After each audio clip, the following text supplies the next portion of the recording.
Mag-live akong gigilitan ko liig ko kung makauwi si Digong. Hanggang ngayong katapusan this year. Hello mga kadonatics! May nabuang na sa kampo ng mga bangag. Siguro dahil sa kakahit-hit ng Coca-Cola mga kadonatics. Mukhang na-impluwensyahan ng kanyang Panginoong bangag. Biruin mo, sinabi niya, nagigilitan niya daw yung leeg niya. Live, ha? Live feed. Kung makakauwi si Tatay Digong sa Pilipinas. Ganon kasigurado ang buong mga kadonatics na hindi na makakabalik si Tatay Digong. Pero kung sabihin mo itong mga bagay na to at i-upload mo sa social media, mukhang may something wrong sa'yo. Kasi hindi ito magagawa ng isang normal na tao. Panoorin natin ang sinabi ng mukhang na adik mga kadonatics. Mag-live akong gigilitan ko liig ko kung makauwi si Digong. Hanggang ngayong katapusan this year. Ako nagsabi sa inyo, kahit pa magluklok kayo social media, kahit pa pagpapatayin ninyo lahat ng kapitbahay ninyo, hindi si Digong makakalaya. Ba't ko naman papatayin yung kapitbahay ko? Unggok! Tingnan mo, tandaan mo yan kung sino ka mang kupal ka, tandaan mo yan. Kasi hihilingin namin yan when the time comes. Share this video o i-share yung original video mga kadonatics para malaman ng iba yung kalokohan na ka-addictus nitong bangag na to. Grabe! Nabahala ang Comelec mga kadonatics. Nabahala sila kasi pinatay yung isa sa mga officers nila. Dinamay pa yung asawa. I condemn killings, of course. Pero is it a sign or a warning mga kadonatics na huwag dadayain yung eleksyon? Nabahala na si George Garcia nung nalaman niya ang news na to. Alam naman natin lahat kung gaano kapalpak tong Comelec na to. Ang daming vote buying, may mga videos pa yung mga congressman ngayon namimigay, namumudmud ng pera. Pero walang sinasabi yung Comelec. Pero yung taong nagsasabi na, oops, huwag mong i-connect sa internet yung Smartmatic during election.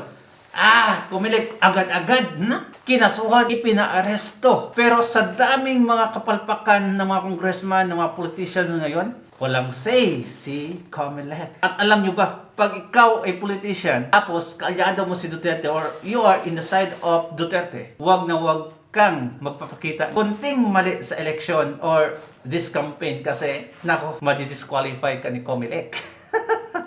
Anyway mga kadonatics, let's watch the video. Dante, may information na ba tungkol sa pagkakakilanlan ng mga salarin at sa motibo sa pamamaril? Magandang tanghali aga. Sa ngayon ay wala pang nakikitang o nakikilalang mga suspect at wala pa rin binabanggit na mga maaring motibo sa pamamaslang dito nga sa isang election officer ng Commission on Elections dyan sa Barangay Makir sa Dato Udin Sinsua, Maguindanao del Norte kaninang pasadong alas 8 ng umaga. Batay sa inisyal na ulat ng mga otoridad galing sa kanilang bahay, ang election officer na si Attorney Maceda Abo at ang kanyang asawa na si Jojo Abo. Pagdating sa Barangay Makir ay bigla na lamang pinagbabaril ng hindi pa kilalang mga suspect. Agad na dinala ang mga biktima sa pagamutan subalit binawian ng buhay. Una, yung kanyang ang mister aga na ng election officer. Samantalang si Attorney Abo naman ay kinumpirma sa atin mismo ngayon kanina lamang ni Chairman George Erwin Garcia ay binawian na rin ito ng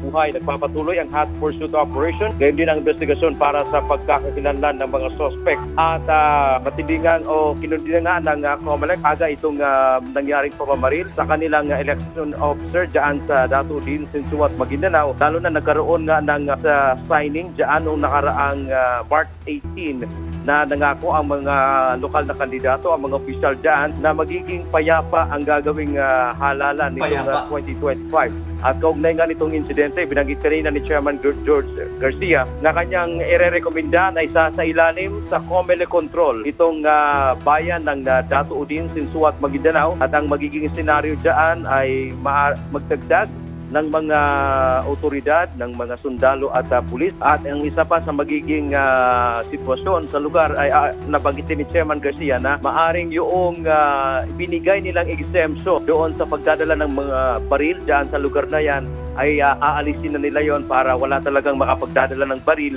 sa lugar na yan except lamang doon sa ating mga otoridad. Yan ang ating update mula dito sa Maynila. Balik sa'yo aga.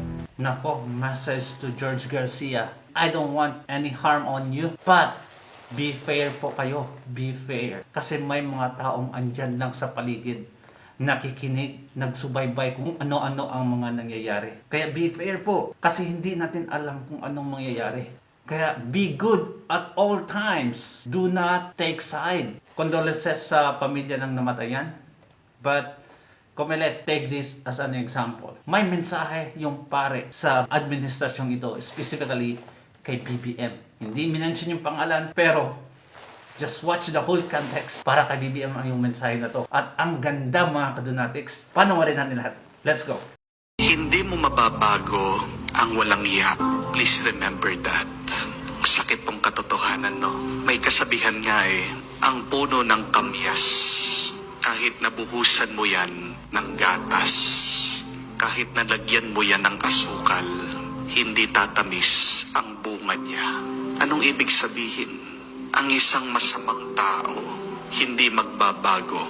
Kahit nasabihan mo paulit-ulit, kahit naturuan mo paulit-ulit, kahit na pangaralan mo ng mga magagandang bagay, mabubuting bagay, kung ayaw ng taong masama, kung walang hiya na siya, wala ka nang magagawa. Amen? But, should we stop? Definitely not. Kung ayaw magbago, titigil ka na ba? Hindi. Huwag ka. Bakit? Dahil tandaan mo kung sino ka. Kung sino tayo. Tayo pa rin ay mga anak ng Diyos. Tayo pa rin ay gawa ng Panginoon mula sa kanyang kabutihan. Kung may isip ka, kung nakakaunawa ka, kung nakakaintindi ka, kung alam mo yung mabuti at tama, gawin mo pa rin. Pagpatuloy mo pa rin. Huwag kang magbabago sa mabuting ginagawa mo dahil lang ang iba ayaw magbago at magpakabuti. Remember that. Because I know a lot of you are so affected. Marami dyan, stress na stress.